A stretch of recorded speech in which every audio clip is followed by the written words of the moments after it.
Fala pessoal, eu sou o Diego Souza, esse é o nosso canal Falando de Flu e no vídeo de hoje a gente veio aqui trazer informações sobre o Fluminense e São José, também uma polêmica envolvendo Fluminense, Atlético Paranaense, compra do Canóbio, então você vai ficar informado de tudo ao longo desse vídeo. Mas eu queria pedir sua ajuda, se você puder se inscrever aqui no canal Falando de Flu, você vai ajudar muito a gente a chegar aos 12 mil inscritos. Então se inscreve aqui, dá essa moral pra gente, se você gostar do nosso vídeo, compartilha com mais algum amigo seu tricolor e nos ajude a alcançar mais um tricolor. E também peço, deixa seu like aqui, porque seu like é importante. Quando você deixa o like, o YouTube entende que esse conteúdo é relevante e vai entregar cada vez mais para tricolores. Então deixa o like aqui também e nos ajuda. E também queria pedir você, caso você puder, ter uma nova opção aqui, hypar o vídeo. Você clica aqui em hypar o vídeo e você também vai ajudar esse vídeo a ser entregue para cada vez mais pessoas. Agora sem mais delongas, bora pro vídeo de hoje e vamos começar falando dessa treta aí envolvendo Mauro César Petralha, Fluminense e tudo mais.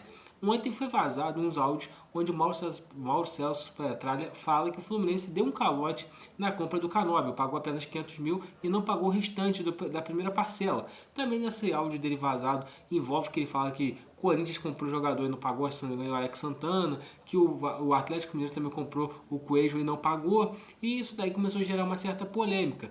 Logo, algumas horas depois, o vice-presidente de futebol do Fluminense, Matheus Montenegro, veio a público, falou que isso não era verdade, que o Fluminense tinha pago o valor integral.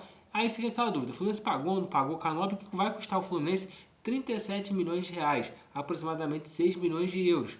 Só que quando chegou mais para o finalzinho da noite, veio uma nova informação, o Atlético Paranaense, por meio das suas redes sociais, anunciou que não é verídico, que o Fluminense deixou de pagar a compra do Canóbio, a primeira parcela pela compra do Canóbio, mas anteriormente o Mauro César Petralha havia confirmado essa informação para o GE, que não tinha sido pago, mas depois o Atlético Paranaense emite uma nota oficial falando que isso não é verdade. Então, a que tudo indica, o Fluminense sim cumpre com as suas obrigações, pagou o que tinha que ser pago, nessa primeira parcela pelo Canóbio, e na verdade o Fluminense tomou um cano, porque pagar 37 milhões de reais no jogador do nível do Canóbio, eu não pagaria não, eu acho que botou um valor muito alto e não deveria ter feito esse negócio, mas vida que segue, o Fluminense vai ter que pagar ainda mais algumas parcelas aí pela compra do Canóbio. Agora, mirando o jogo de hoje, que é um jogo importantíssimo, o Fluminense precisa garantir a classificação na Copa Sul-Americana quanto antes e em primeiro do grupo.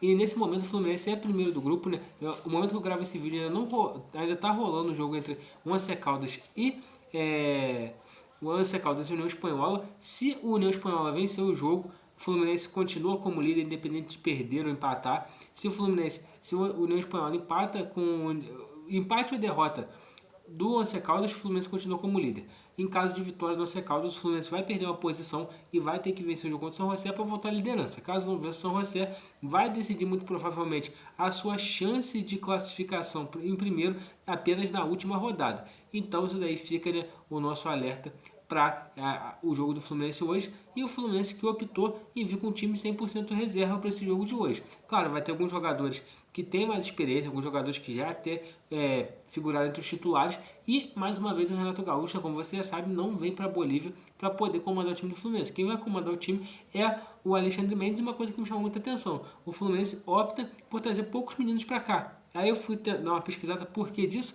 porque o Fluminense jogou ontem contra o São Paulo, venceu por 2-0, o Fluminense não vinha muito bem das pernas no Campeonato Brasileiro Sub-20, fez essa situação aí de mandar poucos garotos para poder também focar no jogo do Sub-20.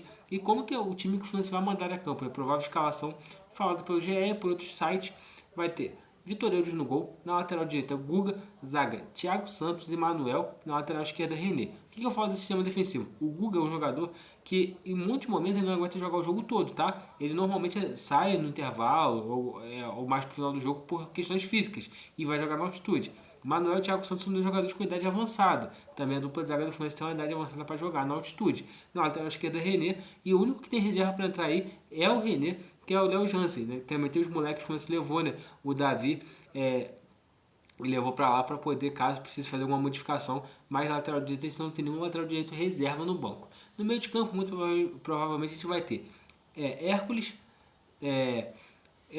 Lescano e o Bernal. Bernal que ontem foi especulado também uma possibilidade de clubes italianos de olho nele. O Bernal que parece, até onde eu vejo, o Renato Gaúcho também não cai muito nas graças do Renato Gaúcho, porque ele teve até uma oportunidade como titular, mas logo no Nato acabou virando titular, e o Bernal sempre vai para esses jogos, que vai os reservas, o Nonato vai. Para mim que perdeu um pouco da moral que vinha tendo era o Hércules. O Hércules que era titular e foi também para esse jogo na altitude. Pode ter a questão de controle de carga e tudo mais, mas para mim o Hércules vem perdendo espaço porque ele teve várias oportunidades em seguida e não conseguiu corresponder dentro de campo. Então isso meio que obriga o Renato a ter que mudar o time. Então eu vejo muito por esse ponto aí, essa mudança do Hércules ter ido para a Bolívia. E o Lescano vai ter uma oportunidade mais uma vez de conseguir jogar com mais tempo para mostrar seu futebol. Claro, você tem que ter muito cuidado na análise que a gente vai fazer dos jogadores nesse jogo. Por quê? É altitude. Então é normal que os jogadores talvez tenham uma performance um pouco mais abaixo do que realmente poderiam ter no jogo normal. E para finalizar o ataque, a gente vai ter Paulo Baia, Kevin Serra jogando centroavante e Lavega. O que a gente fala disso tudo? O Kevin Serra meteu um gol de cabeça de centroavante no último jogo, jogou bem. Eu até imaginei que ele pudesse ficar no Rio, né, para ser preservado, para jogar contra o Atlético Mineiro, porque, ao meu ver, com a atuação que ele teve no sábado, credencia ele mais do que o Canóbio. O Canóbio ficou no Rio e o Kevin Serra foi viajar. Então, eu vejo que o Kevin Serra tem muita chance de poder fazer um bom jogo lá, né, jogando de centroavante. Um jogador que a gente vai ter tempo para ver, com mais minutos, é o Lavega. A gente vem pedindo o Lavega um bom tempo, o Lavega que sempre entra no finalzinho do jogo, vai ter oportunidade de jogar, mas claro, vai jogar na altitude. Vamos ver como que ele vai conseguir performar. E também tem o Paulo Baia. O Paulo Baia é um jogador que eu não tenho muita expectativa nele, mas também é um que vai ter uma oportunidade de poder mostrar jogo. Por quê? Independente de ter altitude ou não, o time do São José é um time muito fraco. O time do São José, mesmo jogando na altitude, não consegue vencer. Então o Fluminense tem meio que uma obrigação de conseguir fazer um placar positivo. E lembrando, você joga a Copa Sul-Americana nessa quinta-feira e joga na próxima terça-feira. Na próxima quarta-feira, né? Quando enfrenta o time do União Espanhol no Maracanã. E para o Fluminense classificar, para garantir a classificação, né? Basta o União Espanhol não vencer.